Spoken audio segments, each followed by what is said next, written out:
एक बार एक व्यक्ति था, राजस्थान का व्यक्ति था। उसने अपनी वसीयत लिखकर गया और उसने लिखा, मेरी मृत्यु के बाद मेरी संपत्ति का बंटवारा ऐसा किया जाए। कैसा किया जाए? ध्यान से सुनिएगा, गणित के विद्यार्थी समझ पाएंगे। ध्यान से सब लोग सुने। वसीयत में बंटवारा करना था। बोले क्या? आधा हिस्सा बड़े बेटे को दे दो, आधा हिस्सा, चौथा हिस्सा छोटे बेटे को दे दो, पांचवा हिस्सा बेटी को दे दो। दो बेटे और एक बेटी थी। आधा हिस्सा किसको देना है? बड़े बेटे को देना है। चौथा हिस्सा किसको देना है? छोटे बेटे को देना है। और पांचवा हिस्सा किसको देना है? बेटी को देना है। और संपत्ति क्या थी? वसीयत करने के बाद उसका देहांत हो गया और राजस्थान का व्यक्ति था। संपत्ति थी 19 ऊंट। 19 ऊंट की संपत्ति। अब कैसे बांटे? बोले भैया इनको बेच दो, धन ले आओ और धन का हिस्सा कर देना। नहीं, बोले वसीयत में ऐसा नहीं लिखा है कि बेच कर देना है। जैसा वसीयत में लिखा है वैसा ही बांटा जाएगा। अब तो सारे पंच इकट्ठे हो गए, गांव पूरा इकट्ठा हो गया। गांव पूरा इकट्ठा हो गया कि बंटवारा कैसे कर दें। पंचों ने कह दिया, ना तो आधा किसी को ज्यादा मिलेगा, ना आधा किसी को कम मिलेगा। अब तो समस्या बढ़ गई। पूरा गांव, पंचों ने पूछा कैसे बांटा जाए। परिवार बोले नहीं। पंचों ने कहा यह तो असंभव है, या तो हो ही नहीं सकता। बड़े परेशान हैं, कैसे बंटवारा हो, कैसे बंटवारा हो।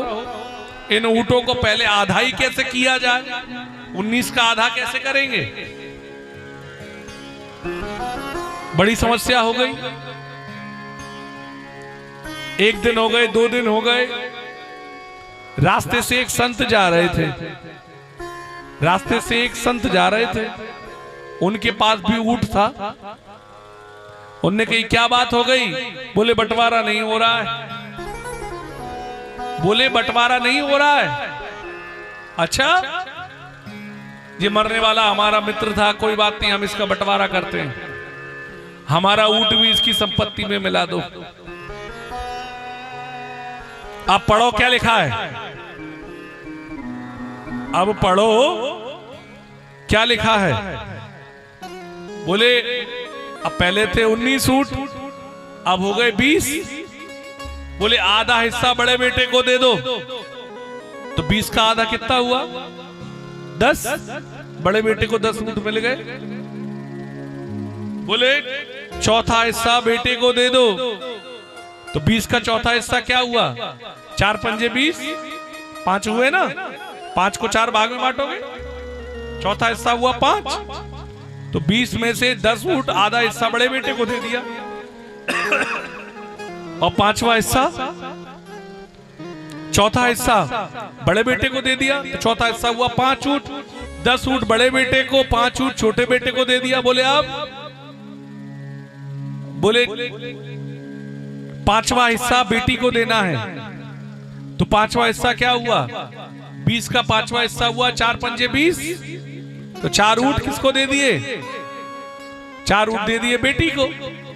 10 ऊंट बड़े बेटे को दे दिए, 5 ऊंट मझले बेटे को दे दिए और बेटी को 4 ऊंट दे दिए। बंटवारा हो गया। बोले जी 1 ऊंट बचा है। संत बोले हमारा ऊंट हमें वापस कर दो। बंटवारा हो गया। बिना 20 के बंटवारा भी नहीं हो रहा था और 20 बटा भी नहीं। बिना 20 के बंटवारा नहीं हुआ। ऐसे ही भैया हम सब में दिखाई नहीं दे रहे हैं, पर कण कण में राम जी हैं। राम जी के बिना कुछ भी नहीं है, पर उनकी माया के कारण, उनकी माया के कारण भैया ध्यान रखिए, सब जग को रही नचाए, हर की माया जादूगरनी।